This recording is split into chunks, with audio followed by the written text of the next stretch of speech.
হ্যাঁ, এক্সজেড প্লাসে গাড়ির ডোরের পাশে প্রত্যেকটাতে মানে ফ্রন্ট এবং rare window push and down bottom দেওয়া আছে। এখান থেকে আমি সমস্ত কিছু কন্ট্রোল করতে পারবো। অর্থাৎ এই যে দেখো, আমি চাপলাম, প্রেস করলাম, কাজ খুলে গেল। হ্যাঁ, আবার আমি যদি এটা উঠাই উপরের দিকে, কাজ উঠে গেল। ওই রকম প্রত্যেকটা এখান থেকে আছে। আবার পাশে পাশে এখানেও পাশে দিয়ে দিয়েছে প্রত্যেকটাতে রেয়ার অ্যান্ড ফ্রন্ট উইন্ডো উঠানামা করা যেতে পারে। টুইটার দিয়েছে এখানে, অর্থাৎ কথা বলতে বলতে ফোন যদি আসে কারো, এখান থেকে কথা বলতে পারবো। হ্যান্ডেল আছে, গ্র্যাব হ্যান্ডেল দুটো আছে। হ্যাঁ, এখানে লাইট আছে, মিডিল পোর্শনে দেওয়া আছে, মানে গেট খুললে এই মিডিল পোর্শনে যদি থাকে, ধরো আমি গেট থেকে বেরিয়ে গেলাম বা আমার স্টার্ট বন্ধ হয়ে গেল রাতের বেলা, লাইট জ্বালানোর দরকার নাই, মিডিল পোর্শনে রাখলে লাইট চলে যাবে। আর এটা করা যায় এইভাবে এইভাবে এইভাবে, অফ করা যায়। যদি মিডিল পোর্শনে থাকি তো অটোমেটিক এই লাইটটা যখন যখন প্রয়োজন হবে আপনার, গাড়ি রাতের বেলা ধরুন গেট খুললেন, অটোমেটিক এটা মিডিল পোর্শনে থাকলে জ্বলে যাবে। আর অফ করে রাখলে তো অফ থাকবেই। আর যদি ইচ্ছাকৃতভাবে আমি যদি অন করি তাহলে এই সুইচটা দিতে হবে। আর মিডিল পোর্শনে রাখলে ভালো। এখানে যে স্পিকারটা আছে, আমি যদি ফোন আসলে ফোন কথা বলবো, এখান থেকে আমার ইনপুট ভয়েস নেবে। আর টিকিট হোল্ডার বা যাই বলুন, এটা সানরাইজকে গার্ড করবে। এখানে লাইটটা এইভাবে করা যায় সামনে পিছনে। এখানে একটা মিরর দিয়েছে ছোট্ট করে। ওখানে একটা টুইটারের স্পিকার আছে।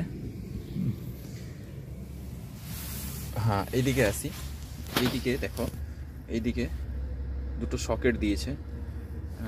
একটা এইখানে চার্জারের সকেট আছে, এই যে, আর একটা ওইটা ইউএসবি সকেট আছে, সকেট আছে। এখানে গরম হাওয়ার দরকার হলে এটা চাপবো, গরম হাওয়া বেরিয়ে যাবে। এটা হচ্ছে ফগ লাইটের বটম। সামনে প্রজেক্টর লাইটের নিচে দুটো লাইট দেওয়া আছে, ওটা ফগ লাইটের, চাপলে ফগ লাইট অন হয়ে যাবে। 5 গিয়ার্স আছে, ম্যানুয়াল গিয়ার, খুব স্মুথ। আমি যদি ক্লাচ চেপে গিয়ার চেঞ্জ করি, দেখো 1 2 3 4 5, রিভার্স। সুতরাং গিয়ারের কোনো ফল্ট নেই, স্মুথ আছে। পিছনে সিটের ক্ষেত্রে সিট বেল্ট দেওয়া আছে প্রত্যেকটা প্যাসেঞ্জারের জন্য। এখানে সিট বেল্ট দেওয়া আছে, দেখো সিট বেল্ট দেওয়া আছে প্রত্যেকটা প্যাসেঞ্জারের জন্য, সিট বেল্ট দেওয়া আছে। আর এইখানে একটা জায়গা আছে যেখানে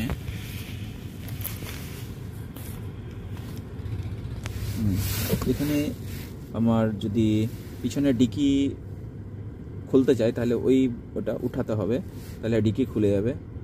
আর তেল নেওয়ার সময় এটা উঠালেও খুলে যাবে। আর এইখানে কোথায় গেল, ঠিক এইসব জায়গাতে সামনের বোনেট খোলার জন্য একটা আছে, এই যে লিভার, এই লিভারটা উঠালে সামনের বোনেটটা খুলে যাবে, ইঞ্জিনের ওখানে বোনেটটা খুলে যাবে। তো ফার্স্ট সার্ভিসিং আমি করেছি কিছুদিন হলো। ফার্স্ট সার্ভিসিংয়ে আমার কোনো টাকা লাগেনি, 0 পেমেন্টে আমি ফার্স্ট সার্ভিস মালদাতে করেছি। দেখে নাও, ফার্স্ট সার্ভিস করেছি আমি। ফার্স্ট সার্ভিসে ওরা কোনো কিছু এক্সট্রাভাবে আমাকে দিতে হয়নি, সব কিছু 0 আছে। হ্যাঁ, এই সার্ভিসের আমি করেছি কিছুদিন আগে, 2 মাস আগে মালদাতে করেছি, যার কোনো চার্জেস আসেনি ফার্স্ট সার্ভিসে। সেকেন্ড সার্ভিসে দেখি কি চার্জেস ধরে। ওরা বলেছিল কিছু না লাগলে কিছু লাগবে না, ফ্রিতে হয়ে যাবে সেকেন্ড সার্ভিসটাও।